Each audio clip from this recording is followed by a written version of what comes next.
अगर आप एक किसी भी एईपीएस कंपनी के माध्यम से एक एईपीएस रिटेलर हैं, आपकी शॉप पर आप पैसा निकालने और डालने का काम करते हैं, तो ये वीडियो आपके लिए काफ़ी इंपॉर्टेंट साबित हो सकती है। दोस्तों, मेरा नाम है बिलाल खान और आप देख रहे हैं स्मार्ट शॉप। जैसे कि आप सभी रिटेलर्स को ये जानकारी प्राप्त हो ही चुकी है कि 1 जून 2025 से सभी पुरानी मंत्रा L0 डिवाइसेस को टोटली बंद कर दिया गया है। अब आपको किसी भी कंपनी की एक L1 डिवाइस परचेज करनी होगी, तभी आपका काम आगे कंटिन्यू हो पाएगा। और अगर आप रॉयनेट का पोर्टल चला रहे हैं तो उस पोर्टल पर फेस ऑथेंटिकेशन का ऑप्शन है, जिसके माध्यम से भी आप ट्रांजैक्शन अपने कंटिन्यू रख सकते हैं। और अब सभी L0 डिवाइसेस के बंद होने के बाद मैक्सिमम रिटेलर्स का यही सवाल है कि क्या हम अपनी पुरानी डिवाइस को L1 डिवाइस में अपग्रेड या अपडेट कर सकते हैं। और आपके इसी सवाल का फायदा उठाकर कुछ लोग फ्रॉड भी करने लगे हैं। काफी लोगों के पास कुछ इस प्रकार के भी मैसेज पहुंचे हैं कि अगर आप अपनी पुरानी L0 डिवाइस को नई L1 डिवाइस में कन्वर्ट करना चाहते हैं तो नीचे दिए गए लिंक पर क्लिक करें। इस प्रकार के काफी सारे लोगों को मैसेज प्राप्त हुए हैं, तो मैं आपको बता दूं कि आपको ऐसी किसी भी बातों में नहीं आना है। अगर कोई भी मैसेज आपको अब तक प्राप्त हो चुका है या फिर बाद में हो, तो आपको उसको तुरंत ही डिलीट कर देना है, ब्लॉक कर देना है, क्योंकि अगर आप किसी भी अननोन लिंक पर क्लिक करेंगे तो आपका बैंक अकाउंट खाली हो सकता है। इसीलिए मैं आपको बता दूं कि अगर आपके माइंड में ये थोड़ा बहुत भी ये डाउट है कि हम पुरानी डिवाइस को ही L1 डिवाइस में कन्वर्ट कर सकते हैं या अपग्रेड कर सकते हैं, तो ऐसा बिल्कुल भी पॉसिबल नहीं है।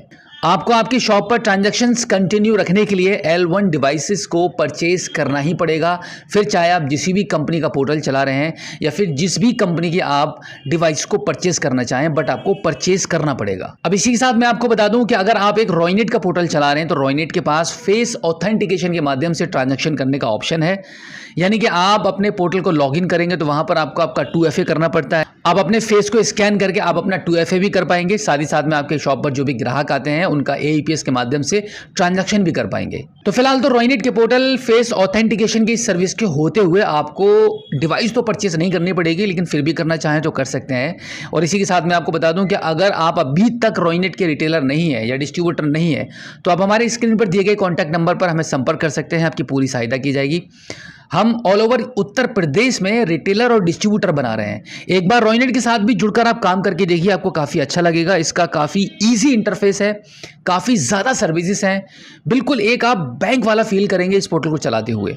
इसी के साथ रॉयनेट की तरफ से एक बड़ी अपडेट प्राप्त हुई है जो कि आपके साथ शेयर करनी है। और वो अपडेट यह है कि अगर आप एक रॉयनेट का एमएटीएम चला रहे हैं, एमपॉस चला रहे हैं, तो ये अपडेट आपके लिए है।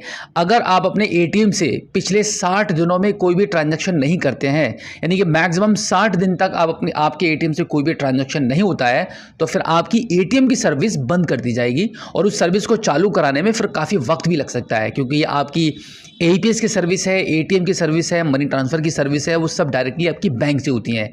तो एक बार जब आपकी सर्विस बंद हो जाती है और दोबारा से उस सर्विस को चालू कराने के लिए कंपनी को भी बैंक से कांटेक्ट करना पड़ता है, फिर जाकर वेरिफिकेशन कंप्लीट होता है एंड देन आपकी सर्विस एक्टिवेट होती है। तो 60 दिन से लेकर 90 दिन तक आपकी आईडी से अगर कोई भी ट्रांजैक्शन नहीं होता है, तो आपकी एटीएम वाली सर्विस और एईपीएस वाली सर्विस पर फर्क पड़ेगा। ये दोनों सर्विसेज आपकी बंद हो जाएंगी। अब फाइनली एक बार फिर से मैं आपको ये रिमाइंड कराना चाहूंगा कि अगर आप ये सोच रहे हैं कि आपका L0 डिवाइस L1 डिवाइस में कन्वर्ट हो जाएगा या अपग्रेड हो जाएगा, तो ऐसा बिल्कुल भी पॉसिबल नहीं है। आपको एक नया डिवाइस परचेज ही करना पड़ेगा। और इसी के साथ आपसे रिक्वेस्ट करूंगा कि अगर आप अभी तक रॉयनेट का पोर्टल नहीं चला रहे हैं तो एक बार जरूर चला कर देखिए, रिटेलर बनकर देखिए, डिस्ट्रीब्यूटर बनकर देखिए। आप हमारे स्क्रीन पर दिए गए कॉन्टैक्ट नंबर पर हमें कभी भी संपर्क कर सकते हैं। हम आपको इसकी पूरी जानकारी प्रोवाइड कराएंगे और मैक्सिमम 15 मिनट के अंदर ही आपको आपकी आईडी भी प्रोवाइड करा दी जाएगी। तो उम्मीद करता हूं कि आज की इस वीडियो में जो जानकारी आपको दी गई है, आई होप आपको काफी अच्छी लगी होगी। अगर आप पहली बार हमारे स्मार्ट शॉप यूट्यूब चैनल पर आए हैं और अभी तक आपने हमें सब्सक्राइब नहीं किया है, तो प्लीज एक बार सब्सक्राइब जरूर कीजिए और बेल आइकन को प्रेस कीजिएगा। और इसी के साथ आपसे रिक्वेस्ट करूंगा कि हमारी इस वीडियो को अपने सभी रिटेलर साथियों के साथ शेयर जरूर करना, ताकि ये इंपॉर्टेंट जानकारी उन तक भी पहुंच पाए। तो फिलहाल आज की इस वीडियो में इतना ही। मिलते हैं आपसे किसी और एक अगली वीडियो में एक नई जानकारी के साथ, एक नई अपडेट के साथ और एक नए जोश के साथ। तब तक के लिए जय हिंद।